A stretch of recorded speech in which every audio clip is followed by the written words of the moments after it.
Санитардык, техникалык жана желдетүүчү түзүлүштөрдү монтаждоо. Адатта бул кесипти эркектер аркалайт. Учурда чоң суроо талапка ээ болгондуктан Акбермет аталган кесипти тандап алган. Быйыл окуусун аяктоо алдында турат.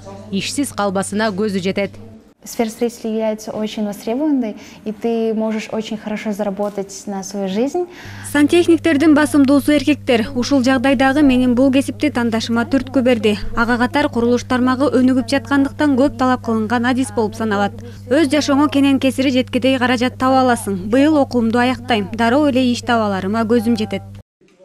Мындан тышкары курулуш тармагы дагы кесипкөй адистерди көп талап кылат. Сыймык Мурат уулу прораб болууну бала кезинен кыялданчу. Ушу тапта Бишкектеги архитектура жана курулуш менеджменти колледжинде окуп жатат. Кичинекей кезимде да бул менин кыялымдагы кесип десем жаңылышпайм. Бул кесипти жеке эле Кыргызстанда эмес, башка өлкөлөрдө да иштеп кетсе болот. Бул кесипти аркалаган соң бул талаада калбайт. Архитектура жана курулуш менеджменти колледжинде эмгек рыногу талап кылган кесиптер окутулат. Имараттарды жана курулмаларды куруу жана эксплуатациялоо, жыгач иштетүү технологиясы, электр-механик жана башка кадрлар даярдалат. Дайыма эмгек рыногуна анализ жүргүзүлүп, иш берүүчүлөр талап кылган адистер аныкталып турат.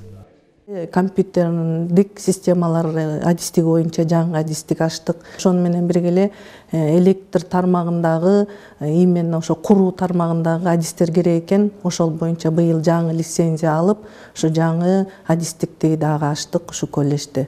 Тез арада бүтүрүүчү адистиктерди аштык да.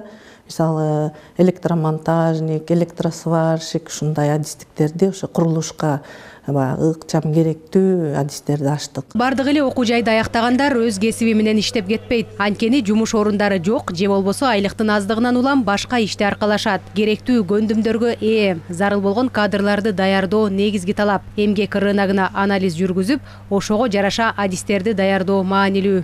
Цифровизация багыты абдан алдыра кетип баратат. Жана ушул цифровизация багыты бул өндүрүштүн, айыл чарба өндүрүшүнүн, өнөр жай өндүрүшүнүн бардык тармактарына керектүү багыт.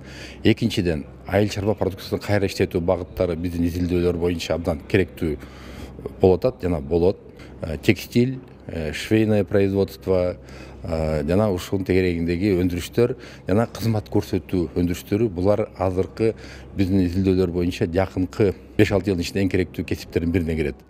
Мындан ары эмгек рыногуна керектүү кесиптерди даярдоого көңүл бурулат. Бул маселе улуттук квалификациялык кеңештин алгачкы жыйынында көтөрүлдү. Кеңеш мамлекеттик органдардын, иш берүүчүлөрдүн, мамлекеттик жана менчик билим берүү жайларынын ишин координациялап, улуттук квалификация тутумун киргизүү жана өнүгүшүнө мониторинг жүргүзүүнү көздөйт. Дүйнөлүк системада ушул эмгек конкуренциясы бар, эмгек ресурстары бар. Ошол жерде биз кайсы тармакта, кайсы деңгээлде, кайсы рынокто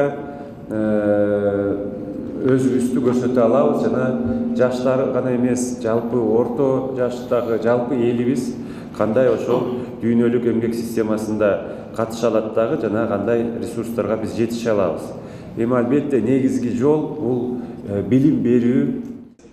Улуттук квалификациялык кеңеш министрлер кабинетинин токтому менен 2021 жылдын июль айында түзүлгөн. Кеңеш өлкө экономикасы үчүн артыкчылыктуу болгон кадрларды даярдоо боюнча сунуштарды иштеп чыгат. Жазгүл Сейдахматова, Бекзат Машрапов, ЛТР, Бишкек.